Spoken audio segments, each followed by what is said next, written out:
মানুষ কখনো কখনো সময়কে নিয়ন্ত্রণ করতে চেষ্টা করে, কখনো কখনো সময়ের গুরুত্ব বুঝতে পারে না।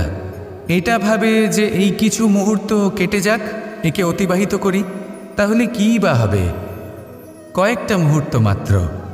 কিন্তু তা নয়। আজকের একটা মুহূর্ত ভবিষ্যতের অনেক বড় পরিবর্তনের ভিত হতে পারে। আজকের একটা মুহূর্ত আপনার ভবিষ্যৎকে উজ্জ্বল করে তুলতে পারে। সেই জন্য ছোট ছোট মুহূর্তগুলিকে অদেখা করবেন না। সময়কে কাজে লাগান, পূর্ণরূপে কাজে লাগান। এবার যদি আপনি কাউকে সাহায্য করতে চান আর সেই কারণেই যদি থেমে থাকেন, তাহলে ঠিক আছে, কারণ আপনি কাউকে সাহায্য করে তার জীবনকে আরও ভালো করে তুলতে চাইছেন, আরও শ্রেষ্ঠ করতে চাইছেন। এই পুণ্য, এই কর্ম ফিরে আপনার কাছেই আসবে আর আপনার জীবনকে শুভ করে তুলবে। কিন্তু যদি আপনি আলস্যের কারণে থেমে থাকেন এবং কিছুই না করেন, সময় নষ্ট করেন, তাহলে কিন্তু একটাই ঘটনা ঘটবে, আপনার ভবিষ্যৎ বিপদগ্রস্ত হয়ে পড়বে, আর কিছুই নয়। সেই জন্য এটা বোঝা প্রয়োজন যে কখন থামতে হবে এবং কেন থামতে হবে। যদি আপনার থামার কারণ এবং সময় অনুচিত হয়ে থাকে, তাহলে আপনার ভবিষ্যৎ কখনোই উচিত হতে পারে না। সেই জন্য সময়কে সম্মান করুন আর পূর্ণ ব্যবহার করতে শিখুন। আর আমার সাথে ভালোবেসে বলুন, রাধা রাধা। আমাদের এই জীবন, তাতে এই যে সময়চক্র, তা তিনটি ভাগে বিভক্ত। এক হলো অতীতকাল, ফেলে আসা অতীত, তারপরে আসে বর্তমান, এখনকার এই মুহূর্ত, আর তারপর আসে আগামীকাল অর্থাৎ ভবিষ্যৎ। এবার এখানে সবথেকে গুরুত্বপূর্ণ হলো অতীতকাল, ভবিষ্যৎকাল, ফেলে আসা অতীত এবং আগামী সময়। কেন? কারণ এই দুইয়ের উপর নির্ভর করছে যে আপনি বর্তমানে কি করতে চলেছেন। শুধু প্রয়োজন হলো সঠিক দৃষ্টিভঙ্গির। অতীতকালকে যদি আপনি একটি দৃষ্টিভঙ্গি থেকে দেখেন, তাহলে অতীতকালে আপনি দুঃখও দেখতে পাবেন, যন্ত্রণাও দেখতে পাবেন। অন্য কোনো দৃষ্টিভঙ্গি থেকে দেখলে আপনি অতীতকাল থেকে শিক্ষাও লাভ করবেন। এবার এই শিক্ষা অনুসারেই বর্তমানে কর্ম করা উচিত। এবং যদি ভবিষ্যতের কথা বলি, তাহলে বলবো ভবিষ্যতের কথা ভেবে আপনি আজ অবশ্যই চিন্তিত হতে পারেন। অন্য একটি দৃষ্টিভঙ্গি থেকে দেখলে এই ভবিষ্যতেই আপনি একটি লক্ষ্য, একটি উদ্দেশ্য দেখতে পাবেন, যে আপনি কি করতে চান, কি লাভ করতে চান। এবার সেই অনুসারে বর্তমানে কর্ম করা উচিত, ভবিষ্যৎ এবং অতীতকাল অনুসারে। এভাবেই যদি জীবনে কর্ম করতে থাকেন, আপনার এই বর্তমানের দিনগুলো আপনি একটু নতুনভাবে বাঁচতে পারবেন। এভাবেই যদি জীবনে এগোতে থাকেন, তাহলে আপনার জীবনে আনন্দের উদ্ভব হতে কেউ বাধা দিতে পারবে না। আসুন আমার সাথে ভালোবেসে বলুন, রাধা রাধা। পরিকল্পনা অত্যন্ত গুরুত্বপূর্ণ, এটা আমাদের জীবনে অত্যন্ত আবশ্যক, এটা আমাদের জীবনে। কিন্তু এই পরিকল্পনা ঠিক কতটা হওয়া উচিত, অর্থাৎ এই পরিকল্পনার সম্পর্কে কতটা চিন্তা করা উচিত, কতটা ভবিষ্যতের বিষয়ে চিন্তা করা উচিত। এবার দূরদর্শিতা অত্যন্ত বিশিষ্ট গুণ মানব জীবনে, কিন্তু দূরদর্শিতায় এতটাও মগ্ন হওয়া উচিত নয় যে কাছের জিনিসগুলোই নজরে না পড়ে। আজকের কথা বাদ দিয়ে শুধুই ভবিষ্যৎ নিয়ে চিন্তা করা অনুচিত। এবার দেখুন, পরিকল্পনা করুন, কিন্তু তার থেকে বেশি উপভোগ করুন। এই মুহূর্ত সম্পর্কে অবগত নয়, কিন্তু ভবিষ্যতের কথা আমরা চিন্তা করতে থাকি। আমি এটা অনুভব করতে চাই, ওইটা অনুভব করতে চাই, ওই আনন্দ প্রাপ্ত করতে চাই। এটা অনুচিত। পরিকল্পনা করুন, সংযত করুন, কিন্তু আজকে, বর্তমানকে, এই মুহূর্তকে, জীবনের বাস্তবিক আনন্দ এটা, আর জীবনযাপনের সবথেকে শ্রেষ্ঠ পথও এটা। আসুন আমার সাথে ভালোবেসে বলুন, রাধা রাধা। বিপদ আপদ আপনাকে সন্ত্রস্ত করে রাখতে পারে, কিন্তু এই বিপদ প্রত্যেকের জীবনে কোনো না কোনো কারণে থাকে। এটা আপনাকে দেখায় যে আপনার মধ্যে কি খামতি রয়েছে, কেন রয়েছে। এই বিপদ হলো সেই মাধ্যম যার দ্বারা আপনি নিজের দুর্বলতাকে নিজের শক্তিতে পরিবর্তন করতে পারেন। একটা ফুলের দিকে তাকান। একটা ফুল তার বুকে যখন একটা সূচ বিধে এপার ওপার হয়ে যায়, শুধু তখনই আমাদের প্রভুর জন্য ফুলের মালা তৈরি করা যায়। সেই জন্য কখনোই বিপদকে ভয় পাবেন না, তার থেকে দূরে পালাবেন না, একে স্বাগত জানান। বোঝার চেষ্টা করুন এই বিপদ কেন আছে। যদি বিপদকে বুঝতে পারেন তবেই জীবনকে বুঝতে পারবেন। যদি জীবনকে বুঝতে পারেন তবেই এই বিপদকে সম্পদে পরিণত করতে পারবেন। আসুন আর আমার সাথে ভালোবেসে বলুন, রাধা রাধা। জীবনে সবথেকে বেশি গুরুত্বপূর্ণ বস্তু কি? বাড়ি, বাহন, সোনা, ধন। যদি আমি সত্যি বলি তাহলে জীবনে সবথেকে বেশি গুরুত্বপূর্ণ বস্তু কোনো বস্তুই নয়। যদি কিছু গুরুত্বপূর্ণ থাকে তাহলে তা হলো অনুভূতি, করুণা, মিত্রতা, মাতৃত্ব, বাৎসল্য, আর সবথেকে বেশি গুরুত্বপূর্ণ ভালোবাসা। নিজেদের এই জীবনে যদি আপনি শুধুমাত্র বস্তুর খেলাতে মেতে থাকেন তাহলে জীবনে আনন্দ কখনোই থাকবে না। নিজের এই জীবনকে অনুভূতির পীঠস্থান বানিয়ে তুলুন। এই মন প্রসন্ন হয়ে বলবে, রাধা রাধা। সাগরের ঢেউ সমুদ্র তটে ধাক্কা খেয়ে, পাথরের সাথে ধাক্কা খেয়ে তার আকার বদলে দিতে পারে। বিভিন্ন আকারের পাথরে এদের ঘষে ঘষে গোলাকার বানিয়ে দিতে পারে, কিন্তু এই সাগরের ঢেউ এদের নিজেদের আকার কখনো বদলায় না। কিন্তু এমন কেন? কারণ এরা বিচ্ছিন্ন হয়েও আবার একত্রিত হতে জানে। অর্থাৎ যখন এরা বিচ্ছিন্ন হয় তখন মতভেদ অবশ্যই, কিন্তু আবার একত্রিত হওয়া হলো এদের একতার প্রতীক। দেখুন, ঝগড়াঝাঁটি, তর্ক বিতর্ক, মতভেদ এগুলো জীবনের অভিন্ন অঙ্গ, কিন্তু এদের কখনো মনে প্রবেশ করতে দেবেন না। যদি মনে প্রবেশ করেও ফেলে তাদের মনে ঘর করতে দেবেন না, এদের বের করে ফেলুন। এই ঝগড়াঝাঁটি, তর্ক বিতর্ক, মতভেদ এদের সারা জীবন সাথে নিয়ে চলবেন না।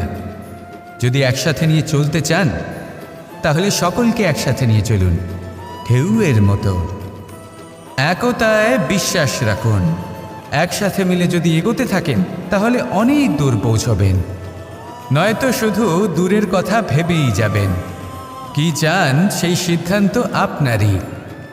আসুন আর আমার সাথে ভালোবেসে বলুন, রাধা রাধা।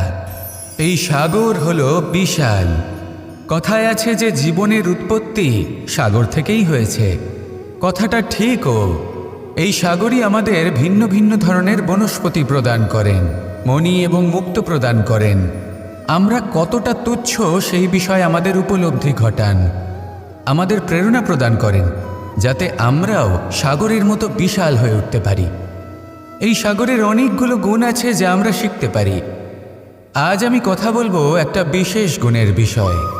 বেশিরভাগ মানুষ মালিন্য, নোংরা পদার্থ, নোংরা বস্তু, অপদ্রব্য এই সাগরে ভাসিয়ে দেন, কিন্তু সাগর এই পদার্থ নিজের মধ্যে একত্রিত করে রাখেন না। এই সব নিজের ভেতর থেকে বাইরে বের করে দেন। এ হলো অত্যন্ত শ্রেষ্ঠ একটা গুণ। কিন্তু এই কাজকেও সার্থক করার জন্য সাগরেরও একটা তটের প্রয়োজন পড়ে, যেখানে সাগর এই সব বস্তু বাইরে বের করে ফেলতে পারে। আর মানুষও ভিন্ন কিছু নন। দেখুন, মানুষেরও তো একটা তটের প্রয়োজন পড়ে। এই তট, তিনি হয়তো আমাদের গুরু হতে পারেন, আমাদের মা বাবা হতে পারেন, ভাই বা মিত্র হতে পারেন, বা হয়তো সেই সমস্যাগুলি যার থেকে আমরা দূরে পালিয়ে যাচ্ছি। কারণ যখন আপনি এই সমস্যাগুলির সম্মুখীন হবেন, শেষ পর্যন্ত আপনি শিক্ষাই পাবেন। সব থেকে বেশি গুরুত্বপূর্ণ এই মনকে পবিত্র রাখা। আর তার জন্য একটাই উপায় আছে, এই মন তার মন্থন করা। যদি এই মনের মন্থন করেন তাহলে পূর্ণরূপে পবিত্র হবেন। আর এই মন, আপনি তো জানেনই, প্রসন্ন হয়ে বলবে, রাধা রাধা। যদি আমি আমার চোখ বেঁধে কোনো একটা নির্দিষ্ট দিকে নিজের সমস্ত শক্তি প্রয়োগ করে ছুটে যাই তাহলে কি হবে? আমি কোথাও ধাক্কা খেতে পারি, নিজের ক্ষতি করতে পারি, কোথাও পড়ে যেতে পারি, তাই না? অর্থাৎ এটা নিশ্চিত এই কাজ আমার করা উচিত নয়। কিন্তু আজকের দিনে প্রত্যেকটা মানুষ এই কাজই করছেন, তাই না? কোনো কাজ করার পূর্বে সেই কাজের বিষয়ে সম্পূর্ণ তথ্য কোথায় সংগ্রহ করছেন?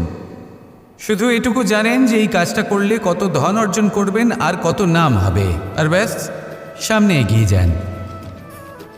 এটা উচিত নয়। পূর্ণরূপে যে কোনো কাজ করার আগেই সেই কাজের বিশ্লেষণ করে নেওয়া উচিত, তা বুঝে নেওয়া উচিত এবং সেই বিষয়ে অবশ্যই খেয়াল রাখা উচিত যে আপনার শরীর এবং আপনার মন এই কাজ করার জন্য কি প্রস্তুত রয়েছে। যদি তা না হয় তাহলে প্রথমে নিজেকে শুধরে নিন, তারপরে সেই কাজ করুন।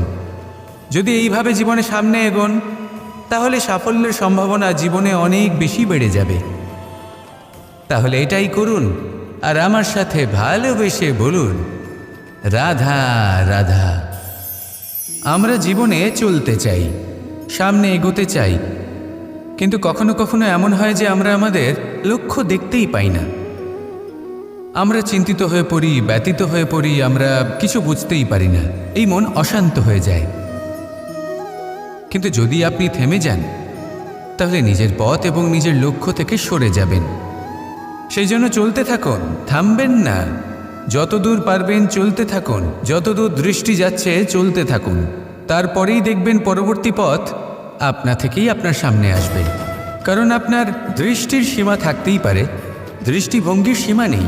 আপনার পথের সীমারেখা থাকতেই পারে, কিন্তু সেই পথে চলার সাহসের সীমা নেই। সেই জন্য নিজেকে অসীমিত করে তুলুন। এই সীমারেখা আপনা থেকেই দূর হয়ে যাবে, লক্ষ্য নিজে থেকেই দেখতে পাবেন, আর এই মন সুপ্রসন্ন হয়ে বলবে, রাধা রাধা। সম্পর্ক হলো আমাদের জীবনের একটি আধার। কিছু সম্পর্ক এমন যা আমরা জন্মসূত্রে লাভ করি, যেমন পরিবার, মা, বাবা। কিছু সম্পর্ক আছে যা আমরা জীবনে অর্জন করে থাকি, তা সে প্রেমের হোক, স্নেহের হোক বা বন্ধুত্বের। এই সকল সম্পর্ক লাভ করার বা গড়ে তোলার 5টি ধাপ রয়েছে। প্রথম ধাপ, কোনো ব্যক্তির সাথে আলাপ হওয়া, তার সাথে কথা বলা বা তাকে দেখা। দ্বিতীয় ধাপ, সে ব্যক্তিকে আমাদের ভালো লাগা। তৃতীয় ধাপ,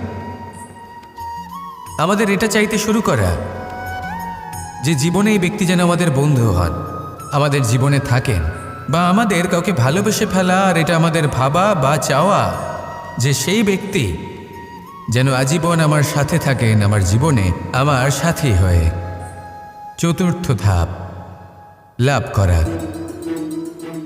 এবার এই ধাপটি অনেক মানুষের পক্ষেই খুবই সরল হয়, বড়ই সরলভাবে নিজেদের সঙ্গীকে লাভ করে থাকেন।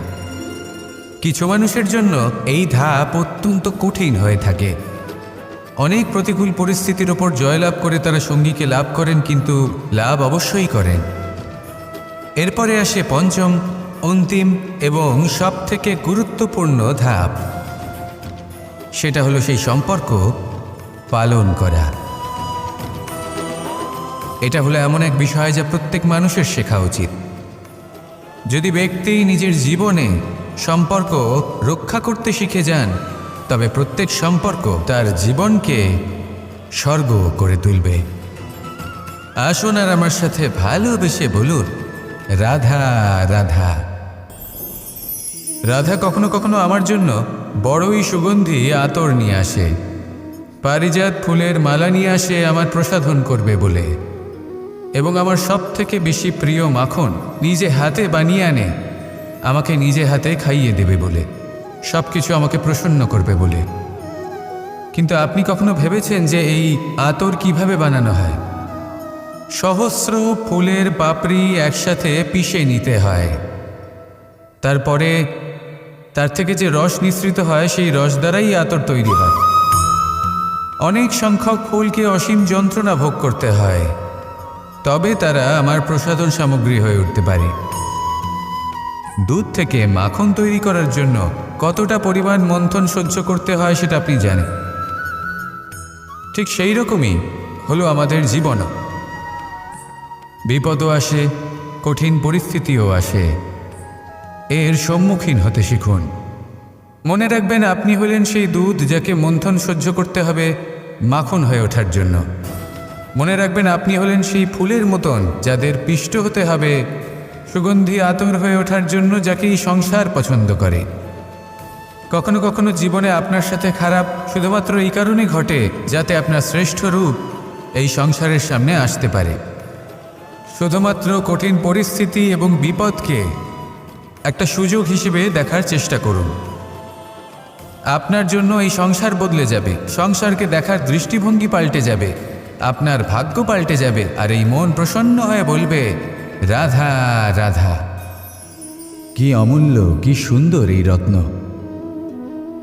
এবার ভেবে দেখুন, যদি আমি এই রত্নকে ব্যবহার করি আখরোট ভাঙার জন্য, তাহলে কি হবে? বা ভেবে দেখুন, এই রত্ন নিয়ে আমি যদি বন্ধুদের সাথে খেলা করতে শুরু করে দিই, তাহলে কি হবে? আপনি তো হাসবেন আমার ওপর। আপনি বলবেন, এত অমূল্য একটা রত্ন, এর দ্বারা কত দুঃখ দূর করা সম্ভব। এই মূল্যবান রত্নের আমি অপব্যবহার করছি। একদম ঠিক বলেছেন, আমি মেনে নিচ্ছি।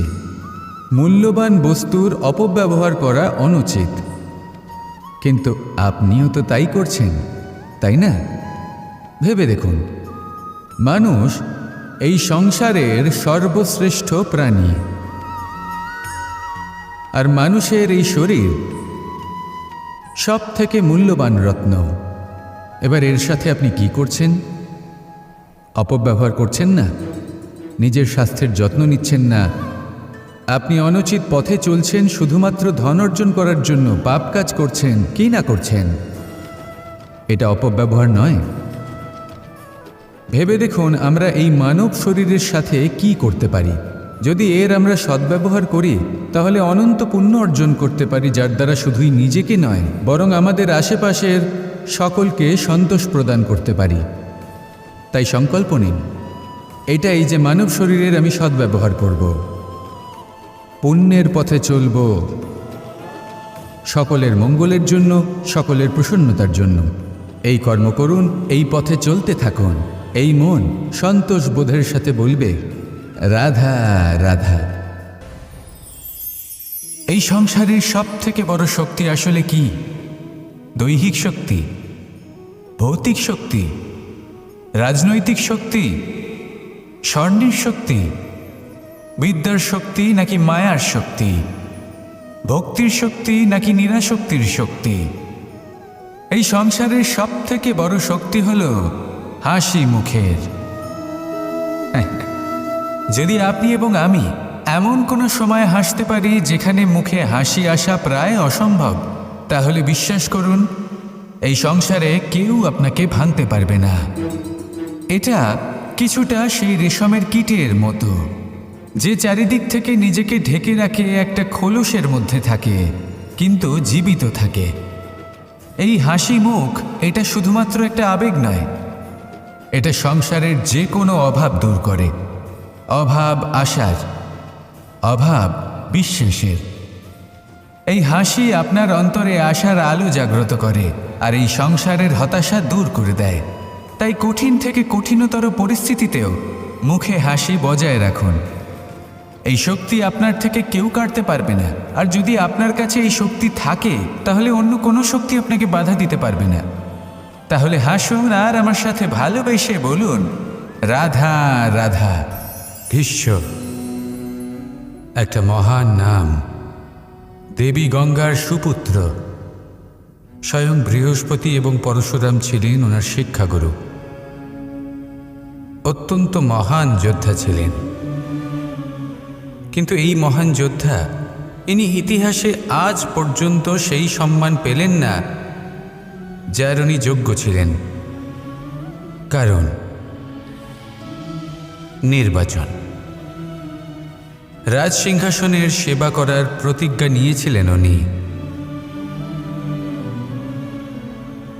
এবার রাজসিংহাসনে যেই বসুক না কেন, তার সেবা করা, তার প্রত্যেক আদেশ পালন করা, এটাই ছিল ওনার প্রতিজ্ঞা। তা সেই ব্যক্তি উচিত হোক বা অনুচিত, সে উচিত পথে চলুক বা অনুচিত পথে চলুক, সুপাত্র হোক বা কুপাত্র, উনি তার সেবা করতে থাকলেন, তার প্রত্যেক আদেশ পালন করতে থাকলেন, নিজের প্রতিজ্ঞা পালন করতে থাকলেন। ধৃতরাষ্ট্র নেত্রহীন অবশ্যই ছিলেন, কিন্তু এতটাও নেত্রহীন ছিলেন না যে উনি প্রজাদের চোখের জল, ধর্ম অধর্ম দেখতে পাবেন না।